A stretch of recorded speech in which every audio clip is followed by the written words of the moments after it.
Ishaan is an 8-year-old imaginative kid, widely known as a troublemaker among his mates. He fails every subject and is the lowest-ranking student in his classroom. He is in his second year of 3rd grade, and by the looks of his report card, he will have to repeat the same grade again. In contrast to Ishaan, his elder brother Johan is an ideal student. Outside studies, he plays tennis and is competing in the upcoming Interstate Tennis Championship. Ishaan frequently gets into fights with the neighborhood kids who bully him. One day, a kid's mother complains about Ishaan's behavior to his father, Nand Kishore. He has to embarrassingly apologize to the kid and his mother. After they leave, he shoves Ishaan to the floor to discipline him. Ishaan, you continue your nonsense and you won't believe what I'll do. I'll shove you. Only in the age of Gen Zs and Gen Alphas is shoving a punishment. And look, I'm not out here promoting corporal punishment. It's good that we don't shove our children. But all I'm saying is the times are very different. Some people out here got beat. Although Nand Kishore loves his children, he is too harsh on Ishaan. He believes that Ishaan's low scores and inability to do basic tasks are because of his laziness. The next day at school, Ishaan's English teacher asks him to read a line from a book. He tries his best, but can hardly form a word. He has difficulty in understanding the letters, but the teachers mistake it for him being a brat. When she repeatedly urges him to read, he yells gibberish. You know, I find this very funny and actually very relatable, because the fallacy of school is that you get punished for being different. Now, I know not all schools. I know we have what you call progressive schools nowadays. But when it comes to traditional schooling, they make the dumbest assumption for a bunch of educated people, which is that all students learn the same way. I mean, it is so ridiculous. Then, if that assumption wasn't enough, it is then further assumed that this kid is just dumb. This kid, who has no idea what he's doing, he's a kid, is just dumb. It can't be the system's fault. No, it's the kid. And is sent out of the class. It is not a new thing for Ishaan to be punished. In fact, he spends most of his time outside rather than studying because the teachers think of him as a disturbance to the other students. That day, Ishaan hadn't done his math homework. To avoid facing the math teacher, he runs away from school and spends the entire day wandering around the neighborhood. He enjoys the day to his fullest, buying ice cream, spending time by the sea, and analyzing the passersby. You know what's the big difference between Ishaan and most kids in his situation? Ishaan can't be asked. The kid can't be asked. Ishaan has discovered something I damn myself on a daily basis for not discovering at this age, which is that teachers can't do anything. They're just bluffing.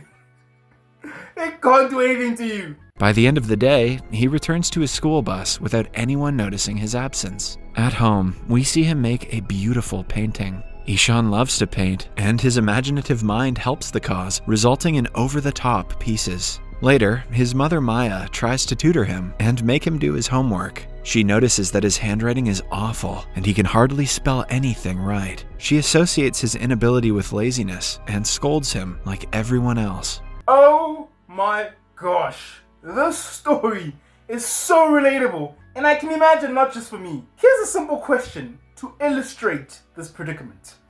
What does an artist do when they attend a school that has no interest in developing artistic ability?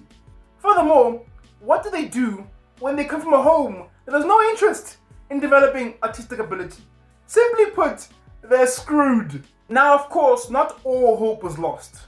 What then happens is that the onus is then on the kid to figure it out. But as a kid, you don't have the awareness or the freedom to figure it out. The next day, Ishaan will have to provide his teacher with an absent note from his parents. Scared of getting in trouble, he begs his brother to write the note for him. Johan makes him promise he will never skip school again and writes the note. The kid shows it to his teacher, who doesn't question its authenticity. He also pretends to cough to make it seem like he was actually sick. That day, the math teacher surprises the kids with a test. Ishaan is handed the test paper, but to him, the letters look like they're dancing. The first question asks him the multiplication of 3 with 9. In his head, the kid imagines the third planet Earth and the 9th planet Pluto fighting each other. He fantasizes about the Earth destroying Pluto and rationalizes that the answer is 3. Leaving the rest of the questions blank, he submits the test. When asked by his friends, he confidently claims that he enjoyed the test thoroughly. The next day, Nand Kishore returns from a business trip. Ishaan is overjoyed by his father's return and hugs him dearly. However, during breakfast, Nand Kishore finds the fake absent note from the day before. Upon investigating, he finds out about Ishaan running away from school and wandering alone in the streets. Look, kids, and I'm not saying I have experience here, but if you're gonna fake school documents, be meticulous. I have a simple motto: to be safe, be paranoid.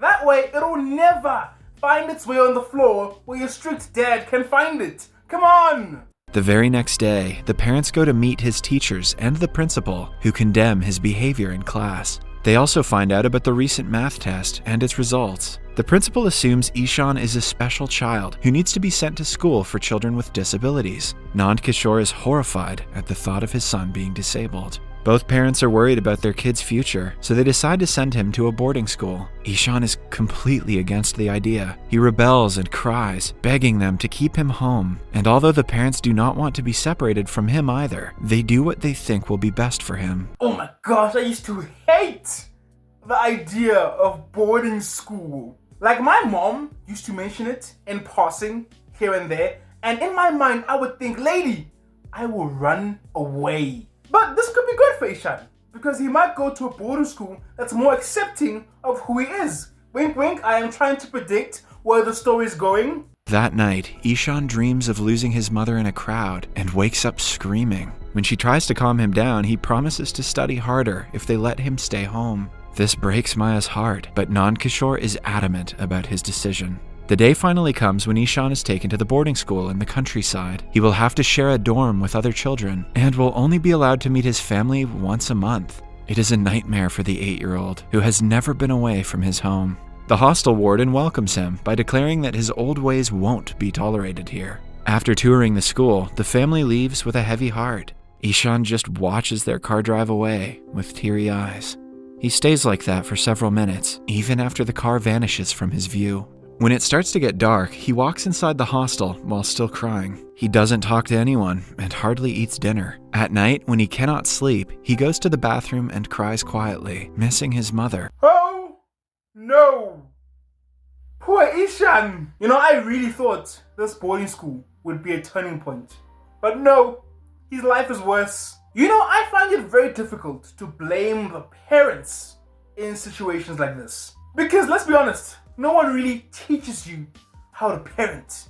They're just doing what they think is best. I mean, yes, there's an argument to be made that they should have paid more attention to their child. But all things considered, they probably would have found those artistic pieces and just thought to themselves, that ain't paying the bills. Meanwhile, Maya reaches home and goes through Ishaan's belongings. To her dismay, she finds a flip book of him being taken away from his family. The book breaks her heart, and she realizes how much the kid dreads being away from them. In the hostel, Ishaan struggles to do normal things, like tying his tie and shoelaces. That's okay, Ishaan. I still struggle with those things too. On his first day, the Hindi teacher, Mr. Tiwari, makes him sit on the first bench with the class topper, Rajan. The teachers soon realize that Ishaan isn't normal. He hardly pays attention in class. What? So, throwing a piece of chalk at him will help him focus? Wow, that is so dumb. Let me see if I'm getting this right. The thought process here is that I will shout at you so much, I will beat you so much that you will now be able to pay attention? Sir, if you do all of that and I now pay attention, I'm not paying attention on the work. I'm paying attention on just how much I want to see you get hit by a bus. And is physically punished by his art teacher. Nothing changes from how he was in the previous school. He is always sent outside the class as punishment and is excluded from the class activities for ruining them. With time, he gets so frustrated that he tears his books apart and throws them into the bin. He stops trying to do better in school and goes into a spiral of depression and self-loathing. When his parents come to meet him after a month, he locks himself inside a room and bursts out crying for the first time since he last saw them. On being urged, he runs outside and takes several laps of the basketball court to rebel. The family takes him to a hotel for the night to give him a break from his life at the hostel. Johan gives him a hamper of painting supplies as a gift, but little does he know, Ishaan has cut out his creative side and stopped painting altogether. See, I don't think this part is very realistic. I believe his creative/arty side would be his escape from his daily misery. I mean, it's Ishaan. I can see him there now, sneaking off in the middle of the night to draw a caricature of his abusive art teacher. But hey, who knows? Maybe his art teacher beat the art out of him. He just made his mission. I'm gonna beat the art out of you, even though I'm an art teacher. So it's very ironic. The next day, the family bids him farewell and leaves him alone yet again.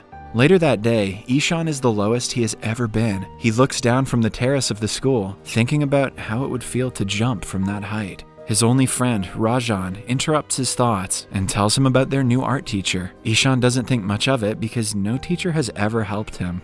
However, it is surprising to the kids that the new teacher, Ram, enters the class in a Joker costume. Yes, yes, yes, yes, yes.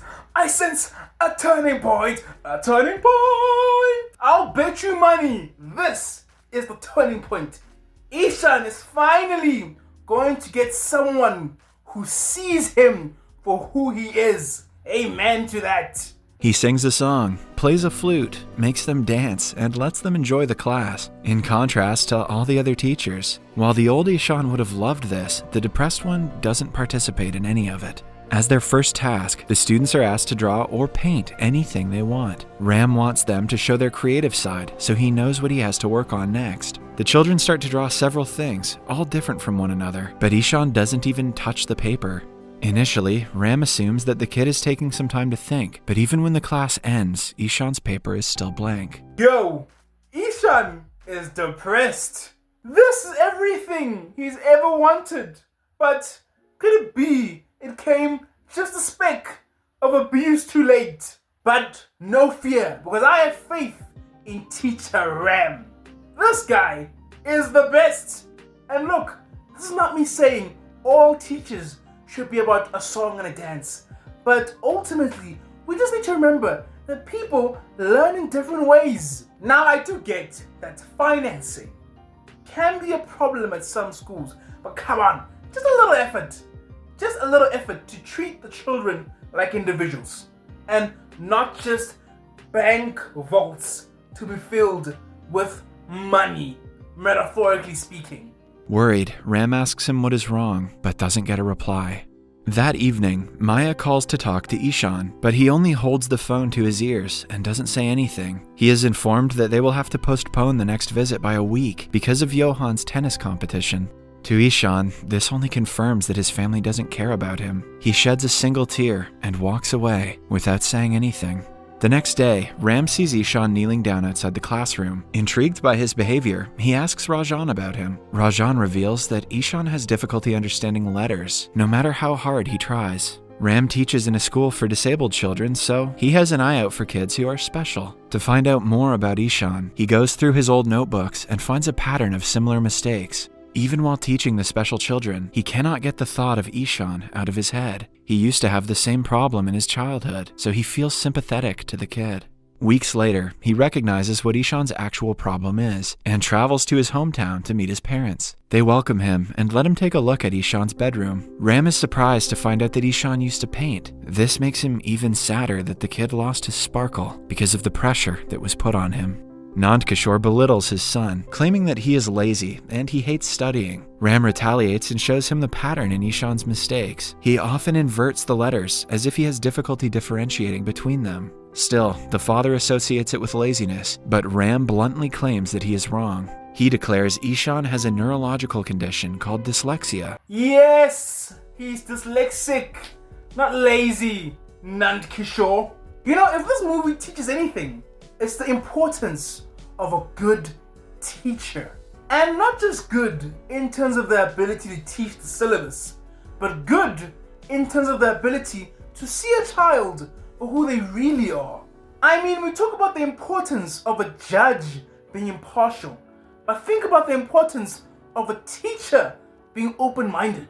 I mean, think about all the potential that will be destroyed if all teachers just thought some kids are just smart and some are just dumb or lazy, and it's just that causes him to not understand certain patterns, like letters and words. In addition, he has difficulty coordinating, which causes him to not be able to tie his shoes. The kid must have been suffering so much because no one understood that he couldn't read and assumed he was just being lazy. So in other words, it's the parents who are being lazy. Oh snap. Nand Kishore thinks Ram is calling his son a retard and lashes out at him. To make him understand, Ram asks him to read foreign letters written on a box. When Nand Kishore is scolded for not understanding the letters, he finally realizes what his kid must be going through. Ooh, yes! Oh my gosh! I just love that example. Teacher Ram! Teacher Ram, it should be Principal Ram. He needs to run a whole school with this knowledge. Oh my gosh. And I love the part where it's the parents being lazy. Yes, because they are also close-minded. Why does everything have to be black and white? There could be more, there could be in between. Come on people, wake up. Simple. Could you read a foreign language that you don't understand? So, why are you expecting your child to read letters that don't make sense to him, that he just can't comprehend? Not that he's dumb, he's different. But no, you're dumb. You're dumb. You're thick. That's what you are. Still, he refuses to acknowledge that his son can make a living out of his only passion, painting. Oh my gosh. This obsession with making a living. I've just never understood the obsession of money. I really don't. Look, money's cool. You can buy things. But why be obsessed with it? Yes, you need to eat. So you need money to feed yourself. But I think you need to weigh it with the expense. At what expense? That's a question people need to ask themselves more of. The universe is magical. There's no way it isn't. I mean, just look at it. So there's no way that we live in such an extraordinary universe. But we, who are part of that universe, are expected to just dedicate our day-to-day and making dollar bills. And deep in anxiety about making these dollar bills, it just doesn't add up to me. So kids, if I can ever give you any advice, it's just do it. Just do it. Screw the money. Because I'll tell you this, if you're putting an effort, if you're continuously putting an effort, it'll come together one way or the other, you know? And I think the crucial part is putting an effort. It's not really about what you're doing, as long as I feel like you're passionate about it and you're putting an effort. Ram is determined to prove him wrong. When he returns to school the next day, he teaches the kids about all the famous historical figures who weren't so good at studying when they were children. He gives them examples of scientists, actors, and philosophers, which makes Ishaan feel a lot better about himself. When Ram asks them who invented the light bulb, Ishaan speaks for the first time in weeks and answers, Thomas Edison. Ram sees a shimmer of hope for the boy to learn. Later that day, Ishaan is by the pond when he uses rubber bands and leaves to make a working boat. Ram is so impressed that he brings the structure home and keeps it as a decoration. Ishaan's creative senses start to flow again, but he still has a long way to go before learning to study like the other kids his age. One day, Ram goes to the school's principal and tells him about Ishaan's problem. The principal suggests they send him to the school for children with special needs, but Ram is confident that Ishaan can study with the regular kids. He suggests the teachers understand the kid's problem and help him accordingly. When the principal says it is not possible, Ram offers to teach Ishaan every day after school. The principal allows it for the sake of the child. My gosh, Ram is a teacher.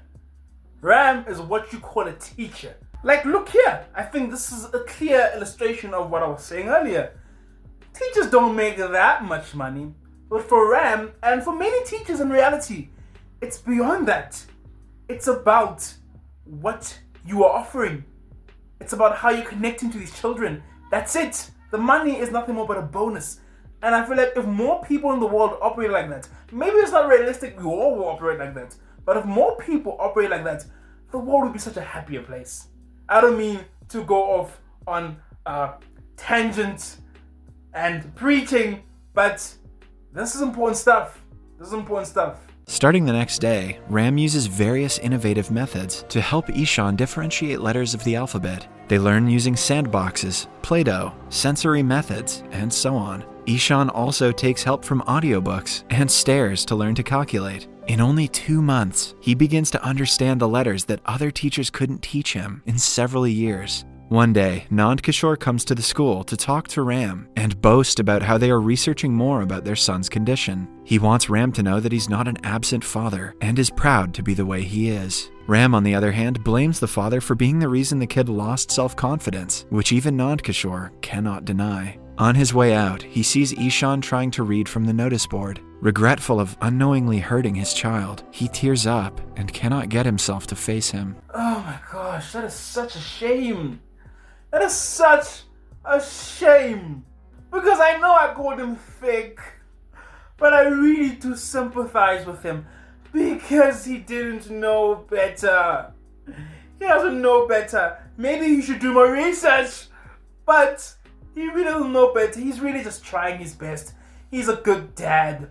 It's just that we are just victims of our environment, and his environment turned him into who he is, and thus he's perpetuating that with his son. He doesn't know better. That's why we need Rams. We need good teachers. A few days later, Ram organizes a painting competition for both teachers and the students of the school. Everyone gathers in the amphitheater and participates. Ishaan uses the painting supplies that he was gifted by his brother for the first time. The competition starts and everyone gets busy drawing. Even the teachers enjoy the event and do their best. By the end of it, Ishaan creates a beautiful painting of himself sitting by the pond. He goes to the front to submit the painting and sees that Ram has painted a portrait of him. He is left speechless at the sight. A while later, it is announced that the winning painting will be on the front of the new edition of their yearbook. The principal proclaims that the decision was difficult because 2 paintings stood out the most, Ram's and Ishaan's. In the end, Ishaan is declared the winner, while the second prize goes to Ram. The crowd erupts in cheers. For the first time in his life, Ishaan feels recognized for his talent. He cannot help but cry and runs to his teacher to hug him. In the last scene, Maya and Nand Kishore come to the school for the end of the year parent-teacher meeting. The principal boasts about Ishaan's talent, showing them his painting on the front of the school's yearbook. Unused to the new attention, the parents are left shocked. The principal also praises Ram for doing a great job teaching the kid in the way he needed it. Later, the parents meet Ishaan's teachers, who show them the report card and compliment the kid's undeniable progress. Outside, the couple watches their son playing and cry tears of happiness. Nand Kishore thanks Ram for helping Ishaan and apologizes for his behavior. Lastly, Ishaan bids farewell to Ram and goes back to his hometown for a vacation. Oh my gosh. That was so beautiful. It was so beautiful. Like, I'm literally tearing up. It was beautiful. Wow. Turns out, Ishaan wasn't just not dumb. He's actually an art genius. And the lesson here is very simple, especially for parents. See your children for who they are. Don't try impose your beliefs of what's right on them. You know? I know you do it because you think you are aiding them, but you're really not. You're actually doing the opposite. And not just for parents, for anyone in any form of relationship. Have the courage to see people for who they are, to see the world for what it is, beyond just money. Because I promise you, behind all of that is really where happiness lies, or at least the closest thing you can get.